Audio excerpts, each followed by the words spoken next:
Yo nací en la ciudad de Guatemala, sin embargo viví mis primeros 9 años en Quetzaltenango, porque allá era donde se había radicado la familia. Mi papá nació en San Cristóbal Totonicapán y mi mamá en Quetzaltenango, aunque vivía en Cantel.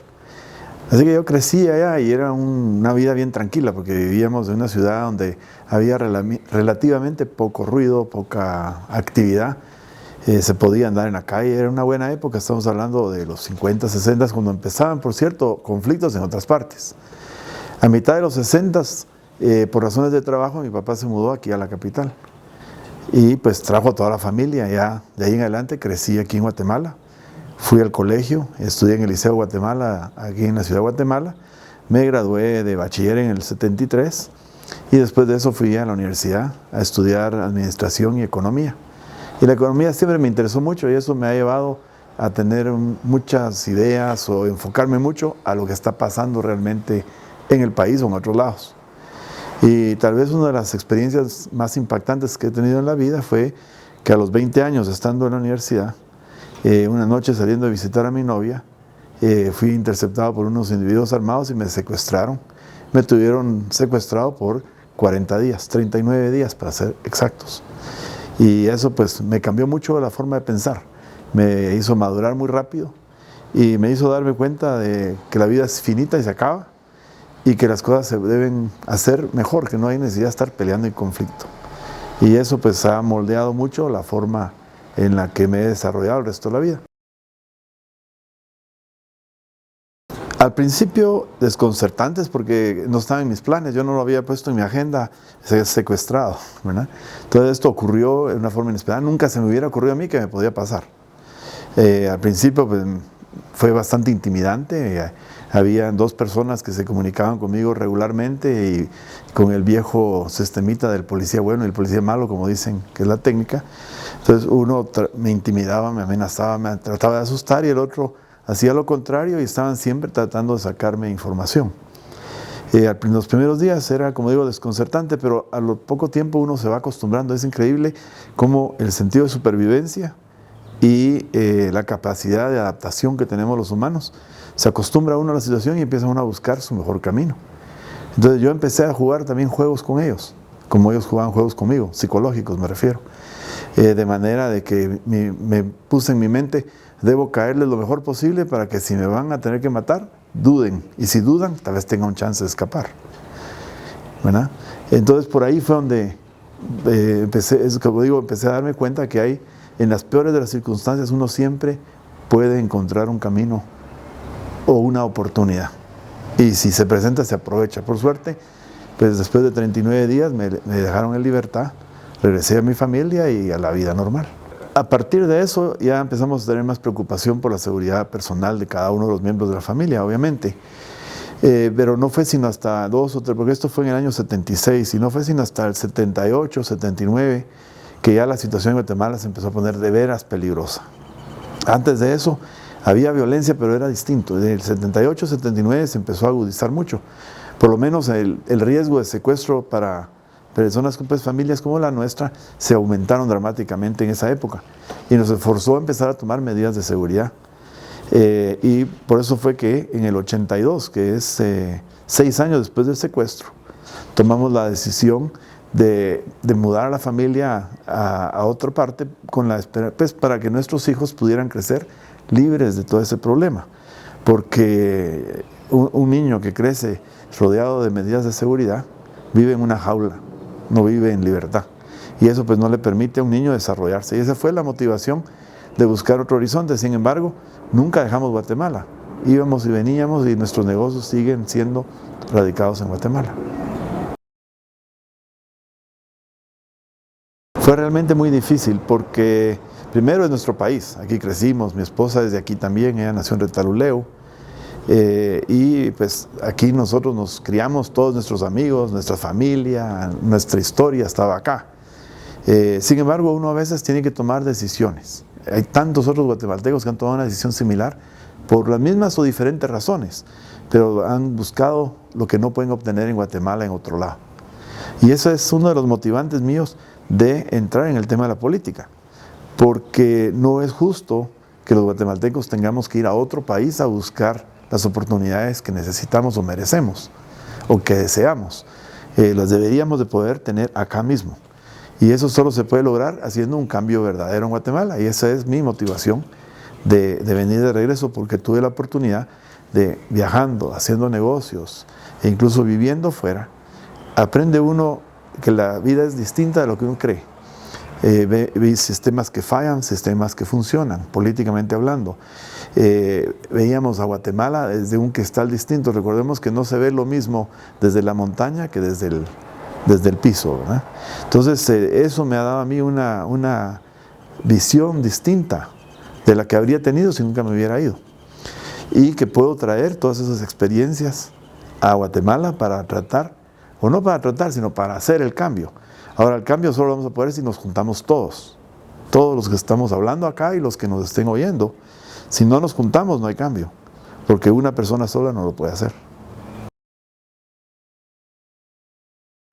Bueno, yo empecé, cuando saliendo de sexto grado, antes de entrar al primer curso, teniendo como 12 años, 13 años, le anuncié a mi papá que yo ya había concluido mis estudios.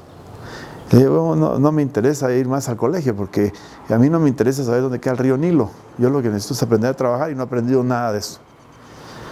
Y mi papá, como siempre, es una persona que escucha, porque él me enseñó que hay que escuchar. Es la única manera de aprender, es escuchando, no hablando. Y entonces me dice, mira, tienes razón, tienes que aprender a trabajar, pero los estudios son importantes, debes de continuar. Por tanto, me ofreció me hizo una oferta que no pude rechazar. Y me dijo, vas al colegio y en las vacaciones escolares trabajas. Y entonces, a partir de las vacaciones del primer curso, empecé a trabajar en un molino de trigo que mi papá administraba, que era el centro en ese tiempo, una de las empresas principales del grupo que mi papá creó y desarrolló. Y ahí trabajé las primeras vacaciones.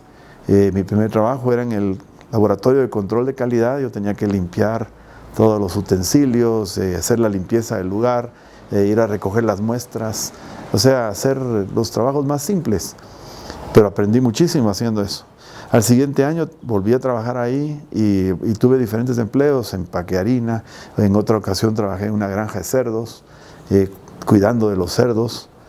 En esa ocasión recuerdo que al regresar a la casa tenía una regla. Mi mamá tenía prohibido que yo entrara a la casa si no me quitaba la ropa antes, porque olía muy feo.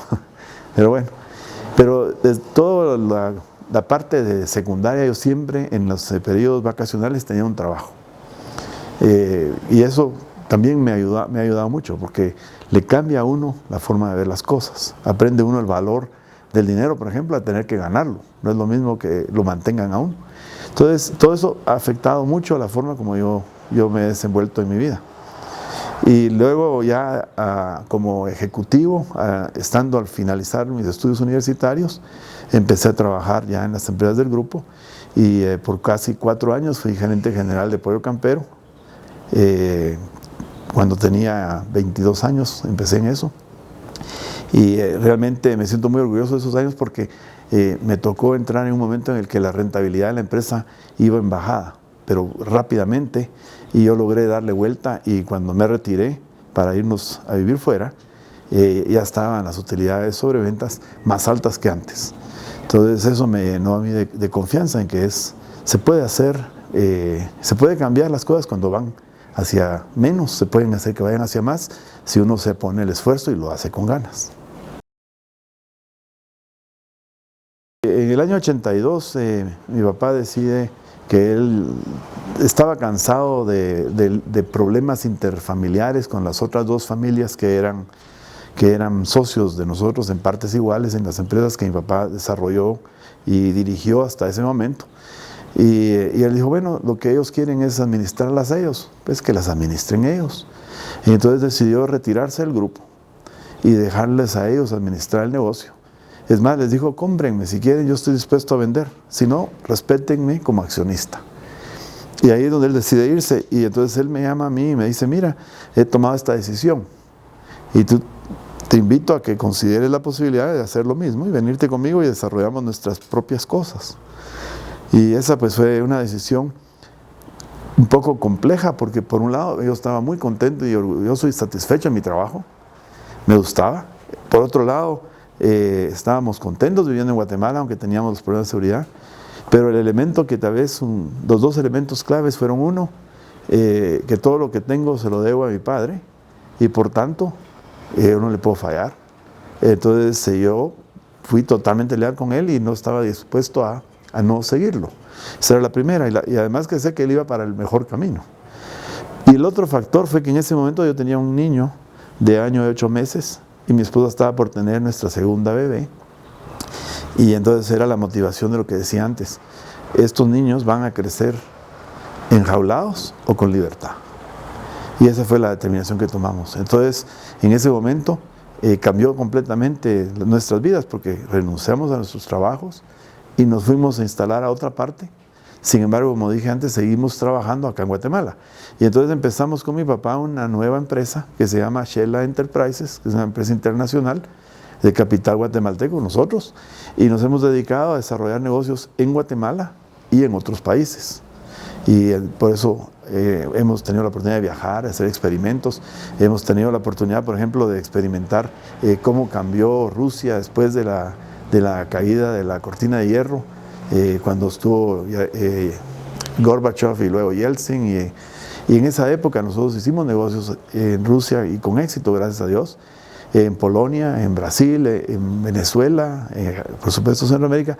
Y todo esto ha enriquecido mucho la forma de entender cómo se hacen negocios, pero también de cómo debe operar un país. Nosotros principalmente operamos en Norteamérica, o sea, Canadá, Estados Unidos. Acá en Guatemala es nuestro centro de producción. Y hacemos, pues en Venezuela tenemos negocios también, y hemos hecho negocios en otros países como Honduras, y hacemos negocio con otros países, porque uno de los negocios principales nuestros es la producción, exportación de Centroamérica hacia el norte, importación en el norte de frutas y verduras, particularmente melones y sandías y ese tipo de frutas y verduras, y también de rosas que exportamos para Estados Unidos. Entonces, los negocios, la mayor parte de nuestro tráfico comercial es entre Centroamérica, Estados Unidos y Canadá.